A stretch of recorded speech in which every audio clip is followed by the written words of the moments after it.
Hello, hi everyone. I've really been enjoying your comments and learning a lot from all of you and your different perspectives and your experience in the Japanese church. That again, like I said, most of you have a lot more experience there than I do. So I've really been reading all the comments and learning a lot. I want to share with you another story of some friends of mine that I taught. About 10 years ago, I taught on a base on the edge of the Amazon jungle to all of these missionaries that were going out to the different Amazon tribes. And they came back out for a training. And I shared with them about culture specific evangelism. This tribe that they were going to, the Suruwaha, they were called the suicide tribe because if anything happened bad in their lives, it was a normal thing for them to go out and eat the poison root that they put on their arrows and kill themselves. So there was the shaman of the Suruwaha, and these people they live in large communal huts with hammocks hanging, all in the huts, and they spend all night. They don't have TVs, of course, or radios or anything. They spend all night in their hammocks singing songs, many of them that they got from demonic beings. And he would go out in the forest alone, and these demons would speak to him and sometimes even possess him, and he'd come back and he'd sing these songs. All their sacred things were passed down in songs. They were an oral society. One day, this shaman, his daughter died, and he ran out into the forest to eat the poison root and kill himself. And everyone there in the tribe, when the missionary came and asked, said that he went to commit suicide, just like nothing, because everybody does it because his daughter died.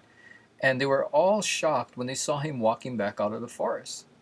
And so they asked him, what happened? Why didn't you kill yourself? And this man said, I saw Jesus. And Jesus told me not to kill myself. Your family needs you. They asked him, what did he look like? And what did he say?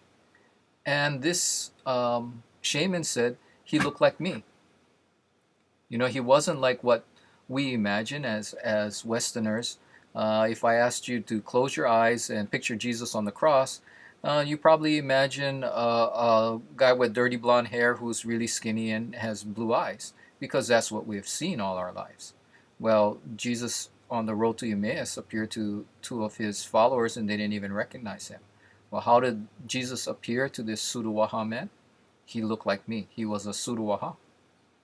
And the Suruwaha, they go around almost completely naked. The men just wear kind of a G-string with a flap in the front, and they have this berry that they, crush, and then they mix it with their saliva and they spread it over their body so their whole body is red.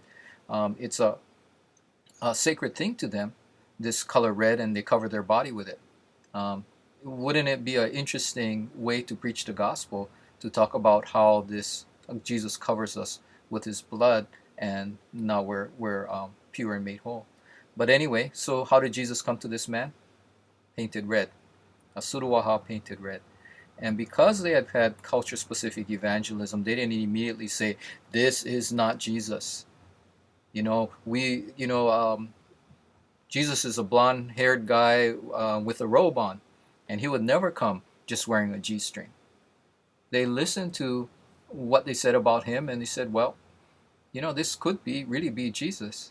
This couple had spent many, many years in their Western mindset translating the gospel into that language, which means first they had to learn the language, then they had to make up an alphabet for the language, then they had to translate the Bible into this alphabet, then they had to teach the people this totally new concept that's not a part of their culture, how to read and write this language. After culture specific evangelism, they realized that all the sacred learning in this tribe takes place in their singing and in their songs. Well, they went back there another time and they asked where the shaman was, and they said, "Oh, he went out into the forest to again communicate with the spirits."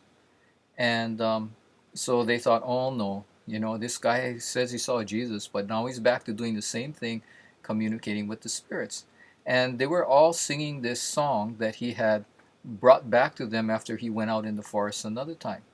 They asked him, "Where'd you get these songs from?" And he says that Jesus taught me. And he's taught them to all the people. And at night when they're lying in their hammocks, they're singing these songs. I actually have a recording of him singing 9 of these songs that he says Jesus gave to him. One of the songs talks about Jesus is the one who calls ooh. And they're thinking, what is so important about that? Everybody else in the tribe immediately understood what this song was about. But these poor, people who are so ignorant of their culture, he has said, "Come, come, and I'll teach you what it is." Like talking to a child. Ooh is how they greet one another. In other words, if I come outside of your house and I want to let you know I'm there, I'll say ooh, and so Jesus is the one who calls ooh. But they also do in the forest when they're lost in the jungle, and you feel all alone, and you start calling out ooh to see if anybody else is there. That Jesus is the one who answers you and calls back to you, ooh, and you are not alone. I am here with you.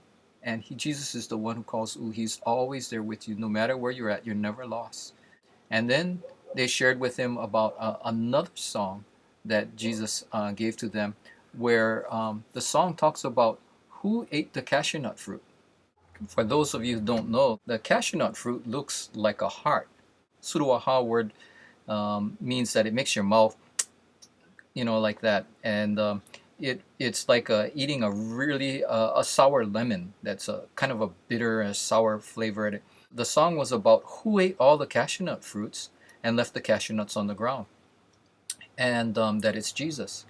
And so they're asking him, what does this mean? And again, he says, it kind of exasperated because everybody in the whole Suruwaha village, they understood immediately what this song was about and what it meant.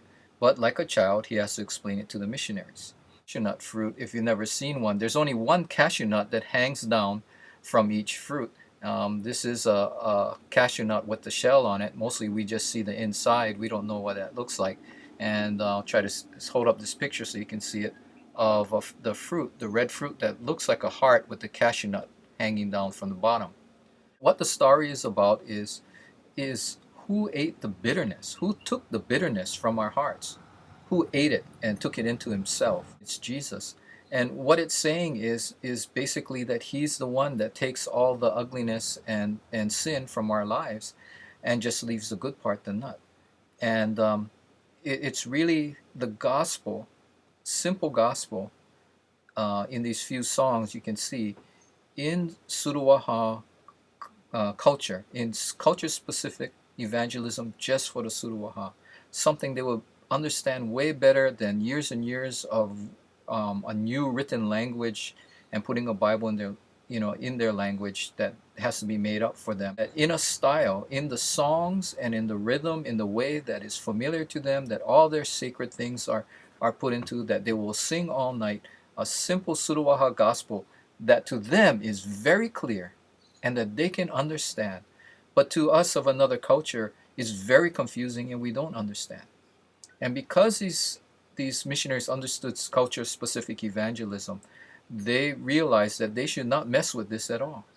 That Jesus really had given the perfect gospel for these people. Is there something we can do with the gospel for the Japanese? And for Buddhism, the Japanese are not so verbal, but they're very tactile. Now, are there ways we can do that?